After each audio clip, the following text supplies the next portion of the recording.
Now, why are you participating in an art project that won't be discovered for maybe 1,000, 2,000, 5,000 years? What would you want to tell the future here? Because we have it in your art here. What lesson is the future supposed to take from this piece here? We're just living a little a piece of our history, our own times. You know, I grew up in Guatemala, in Quetzaltenango, Guatemala, which is a beautiful place. And many of the pieces I was making, I was thinking about, you know, how lucky we were when we were growing up. We didn't have technology, but we have brushes, we have pens where we could create art. And through these times, now that I'm older, you know, I'm 56 years old, I still feel the same. I still feel the joy of making art and trying to keep the community, keep the speak against those people who don't have the voice, and using the resources we have.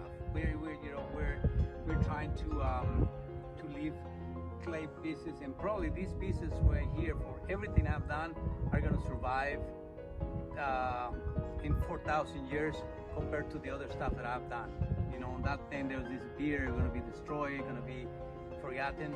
But these pieces, when they discover it, then they'll see, you know, that there was a thought behind it, that we were thinking about what was important, and that's what I want people to see. You know, it doesn't matter how beautiful the art is. What matters is the thought behind it. What do you want to say? What you want to convey?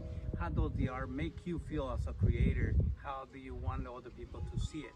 You want people to think about art, to think about issues that are important. And so, you know, that's what I want to say. You know, to be good or bad is just the ride, the experience of making stuff up is the greatest feeling. You know, so keep making art, keep creating, keep reading, especially. Please read, go back to read, and you will be transported to other worlds, and you'll be much better for it. So that's all I have to say.